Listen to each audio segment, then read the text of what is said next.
Hi all, welcome back to Soumya மிராஸ் kitchen. இன்றைக்குள்ள video வந்து பார்த்திங்கன்னா கொஞ்சம் ஒரு டிஃப்ரெண்ட்டான ஒரு வீடியோ தாங்க, ஒரு இன்னோவேட்டிவான ஒரு வீடியோ.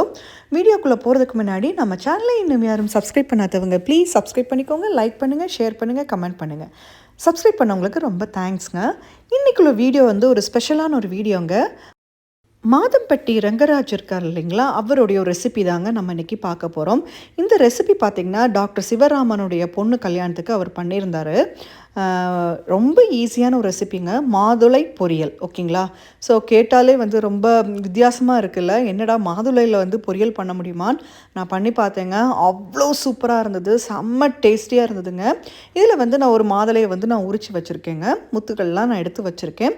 இதில் என்னென்ன பொருட்கள் ஆட் பண்ணலான்னு பார்க்கலாமா? ஸோ ஒரு கடாய் எடுத்துக்கோங்க, மண் சட்டி இருந்தாலும் ஓகே தாங்க. இதுக்கு வந்து நம்ம தேங்காய் சேர்த்தா ரொம்ப நல்லதுங்க. ஒரு ஸ்பூன் வந்து தேங்காய் சேர்த்துக்கோங்க. எண்ணெய் நல்லா காஞ்சதுக்கப்புறம் பார்த்திங்கன்னா கடுகு சேர்த்து நல்லா பொரியட்டுங்க.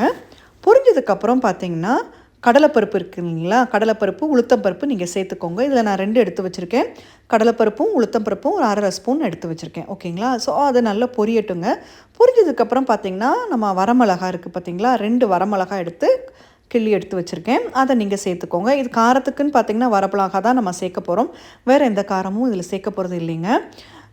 மாதுளை வந்து நம்ம ஜூஸ் தான் குடிச்சிருக்கோம், இல்லாட்டி நம்ம ராவாகவே நம்ம சாப்பிட்ருக்கோம். இந்த மாதிரி வந்து பொரியல் பண்ணி சாப்பிட்டது வந்து அதாங்க ஃபஸ்ட் டைம். எனக்கு பயங்கர ஒரு ஆச்சரியமாக இருந்தது, மாதுளையில் வந்து பொரியலா ஆங்குன்னு. சரி நம்ம ட்ரை பண்ணி பார்க்கலான்னு சொல்லிட்டு பார்க்கும்போது தான் டேஸ்ட் வந்து பார்த்திங்கன்னா செம சூப்பராக இருந்தது.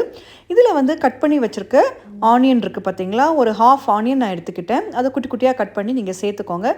ஆனியன் போட்டு ஒரு 10 செகண்ட்ஸ் நீங்கள் வதக்கிட்டு ஆஃப் பண்ணிவிடுங்க. ஓகேங்களா, ஏன்னா ஆனியன் வந்து ரொம்ப வேகக்கூடாது, கொஞ்சம் க்ரன்ச்சினஸ் அதில் இருக்கணும். ஓகேங்களா, கேஸ் ஆஃப் பண்ணிவிடுங்க. பாருங்கள், கேஸ் ஆஃப் பண்ணியாச்சுங்க. இந்த சூட்லேயே வந்து சூடு ஆறிடுச்சு. ஏன்னா நம்ம மண்பானையில் பண்ணும்போது சூடு வந்து கொஞ்சம் ஜாஸ்தியாக இருக்கும். ஒரு 5 நிமிஷம் கழித்து தான் வந்து நான் மாதுளையை நான் சேர்த்துருக்கேன். சூடு ஆனதுக்கப்புறம் தான் கொஞ்சம் வெதுன்னு சூட்டில் நான் சேர்த்துருக்கேன். ஓகேங்களா, ஸோ மாதுளையை போட்டு நல்லா கிளறிடுங்க. ஸோ நல்லா கிளறிட்டு பார்த்திங்கன்னா தேவையான அளவு உப்பு சேர்த்துக்கோங்க. அதுக்கப்புறம் வந்து பார்த்திங்கன்னா இன்னொரு முக்கியமான இன்க்ரீடியன்ட் என்ன பார்த்திங்கன்னா தேங்காய் துருவல். ஓகேங்களா, இதில் வந்து ஒரு ஸ்பூன் அளவு, டேபிள் ஸ்பூன் அளவுக்கு வந்து தேங்காய் துருவல் வந்து நான் சேர்த்துருக்கேன். இந்த தேங்காய் துருவல் காரத்துக்கு வந்து வரமிளகா, அதுக்கப்புறம் பார்த்திங்கன்னா வெங்காயம், தாளிப்பு, இதெல்லாம் சேர்ந்து வந்து பார்த்திங்கன்னா உப்பு, இதெல்லாம் சேர்ந்து வந்து பார்த்திங்கன்னா ஒரு சூப்பரான ஒரு டேஸ்ட்டை கொடுத்ததுங்க. செம சூப்பராக இருந்தது. தேங்காய் துருவல் போட்டுட்டு நல்லா பிரட்டி எடுத்துருங்க. ஸோ கேஸ் வந்து ஆஃபில் தான் நீங்கள் வச்சு பண்ணணும். ஓகேங்களா, ஸோ வந்து கார்னிஷிங்க்கு வந்து கொஞ்சம் கொத்தமல்லி தலை வந்து குட்டி குட்டியாக கட் பண்ணி சேர்த்துக்கோங்க. ஸோ டேஸ்டியான சுவையான மாதம்பட்டி ரங்கராஜ் சாரோடைய பொமக்ரானட் பொரியல், அதாவது மாதுளை பொரியல் வந்து ரெடி ஆகிடுச்சுங்க. கண்டிப்பாக இந்த ரெசிபி நீங்கள் ட்ரை பண்ணி பாருங்க. ட்ரை பண்ணி பார்த்துட்டு கமெண்ட் பாக்ஸில் சொல்லுங்கள். இன்னும் நல்ல ஒரு வீடியோவில் திருப்பி சந்திக்கலாம். அதுக்கு முன்னாடி நம்ம சேனலை லைக் பண்ணுங்கள், ஷேர் பண்ணுங்கள், கமெண்ட் பண்ணுங்கள், சப்ஸ்கிரைப் பண்ணிக்கோங்க. பாய் பாய்.